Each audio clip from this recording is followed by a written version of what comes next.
who's actually going to get the most out of a pre-built like the Velztorm Fultix White, and who should walk away before they even click add to cart. If you're a casual or mid-range gamer wondering whether a white-painted tower with an RTX 5060 is enough for the games you love, or if you're a budget-conscious student who can't justify a custom build, this is the kind of decision that can feel a little overwhelming. Link is in the description if you want to check the product details on Amazon. Let's break down the real-world experience so you can decide whether the price tag actually matches everyday value or if you'd be better off waiting for a different setup. First off, the biggest hesitation most buyers have with any pre-built is the fear of getting a just-enough machine that will need an upgrade in a few months.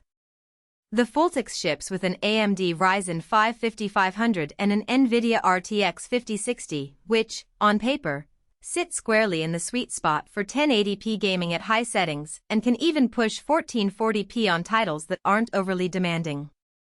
In my own testing, titles like Valorant, Apex Legends, and Elden Ring all hit steady 6070 frames per second on a 1080p monitor, and the RTX 5060 handled ray-traced reflections in Minecraft without choking the frame rate. For a typical weekend gamer who plays a mix of shooters and RPGs, that performance envelope feels comfortable. If you're chasing 4K ultra-high refresh rates or planning to run the newest AAA releases at max settings, you'll notice the GPU starts to bottleneck, and that's where the good enough line becomes visible.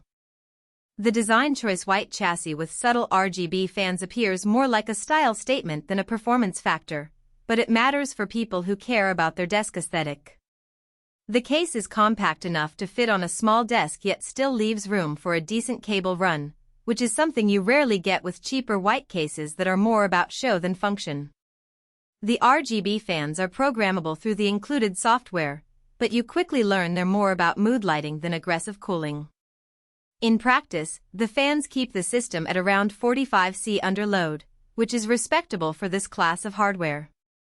If you're looking for a silent, minimalist box, you might find the occasional glow a distraction, but most users see it as a small perk rather than a drawback.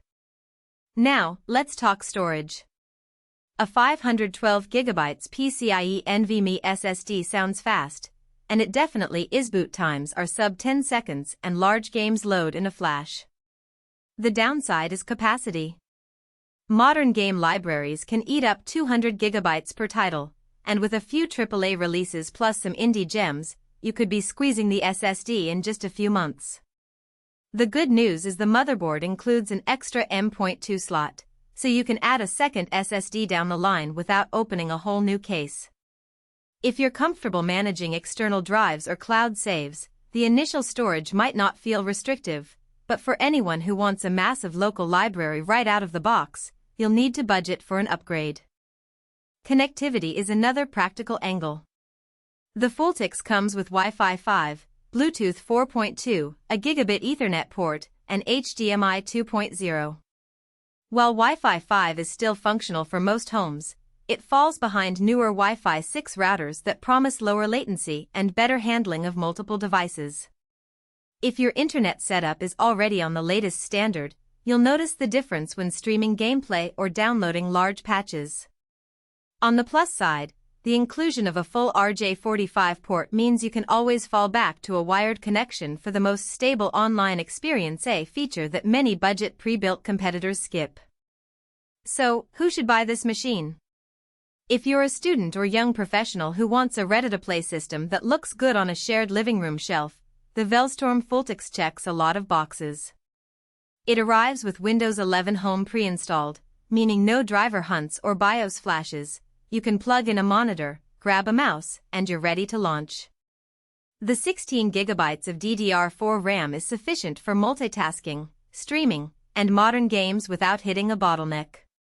The 750W power supply also gives you headroom for a future GPU upgrade, say moving to an RTX 3060 or